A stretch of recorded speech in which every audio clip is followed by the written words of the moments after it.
Police कैसे इतनी निर्बल हो सकती है कि वो पागल और वहशी भीड़ के आगे दो संतों को परोस दे और खुद अपनी जान बचाकर भाग जाए।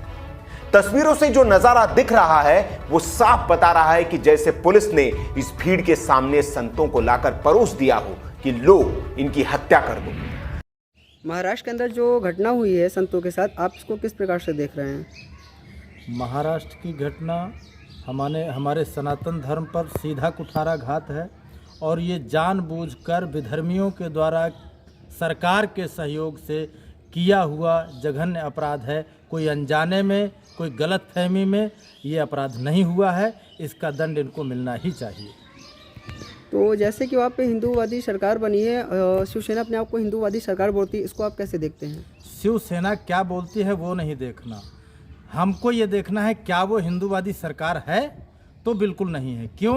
उसके लिए तर्क यह है कि कांग्रेस, एनसीपी और सीपीआईएम यानी सारी जो है हिंदू विरोधी मानसिकता वाली पार्टियों के सहयोग से जो पार्टी सहयोग बनाए वो उनके तलवे चाटने वाली सरकार है कि हिंदूवादी सरकार है? कतई हिंदूवादी सरकार नहीं है। और उद्धव कतई हिंदुत्व के एजेंडे को लेकर चलने वाले नेता नहीं है। शिवसेना हिंदुत्व वाली पार्टी नहीं है। जब तक बाला साहब ठाकरे जिंदा था तब तक वह हिंदुत्व वाली पार्टी थी। हिंदुत्व शिवसेना का समाप्त हो चुका है, नाम शिवसेना रह गया है बस। अच्छा, और जो घटना हुई है उसको लेकर अगर मान लीजिए कोई कार्रवाई नहीं की जाती है तो संत लोग क्या करेंगे?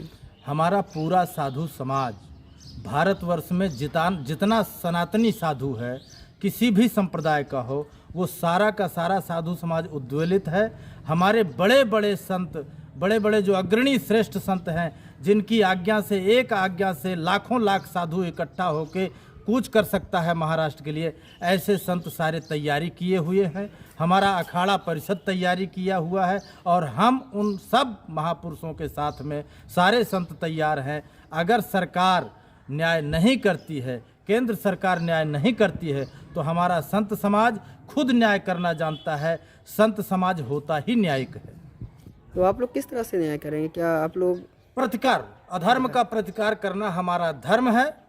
अगर कोई अनीति करता है, अन्याय करता है, तो हमारे ही साधु समाज में परशुराम भी हुए हैं, हमारे ही साधु समाज में दुर्वासा भी हुए हैं, जिन्होंने एक क्षण की भी अनीति नहीं देखी। हम अनीति नहीं देखेंगे। लेकिन ऐसा जैसे कि पूरे देश में महामारी चल रही है, वैश्विक महामारी चल रही है, इसके बीच इस तरह की भी जो घटनाएं सामने आती हैं, आप उनकी मानसिकता कैसे देखते हैं ऐसे लोगों की? कहीं कोई धर्म, संविधान अथवा नैतिकता उन लोगों के अंदर कतई नहीं है, ना संविधान की मान्यता है उन लोगों के अंदर। वह संविधान को तोड़ना ही अपना कर्तव्य और धर्म समझते हैं। और इसके बावजूद भी सरकारें अगर उनका संरक्षण करती हैं तो फिर संविधान सिर्फ हमारे लिए है क्या? अगर सिर्फ हमारे लिए है तो केंद्र सरकार और राज्य सरकारें घोषणा कर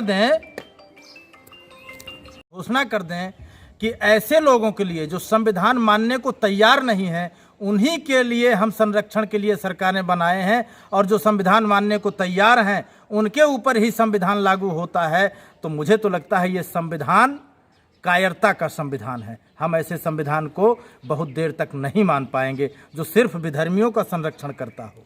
क्या इसमें आपको लगता है कि पुलिस की भी अहम रोल हो सकती है? पुलिस का पूरा रोल है। जिस प्रकार वीडियो में आया और जिस प्रकार के तथ्य सामने आए हैं कि 15 पुलिसकर्मी और महाराष्ट्र पुलिस के और 2-4-6 फॉरेस्ट कर्मी, ये 15 से 20 लोग प्रशासनिक कर्मचारी वहाँ हैं और उनके हाथ में साधु हैं। उनके हाथ से साधुओं को इस हत्यारी भीड़ को सौंपा गया और हत्यारी भीड़ ने उनकी जानबूझकर हत्या की। और उसको वीडियो को अगर आप देखेंगे तो निश्चित रूप से उसमें नाम तक उच्चारित किया गया है जो विधर्मियों के होने का संकेत है।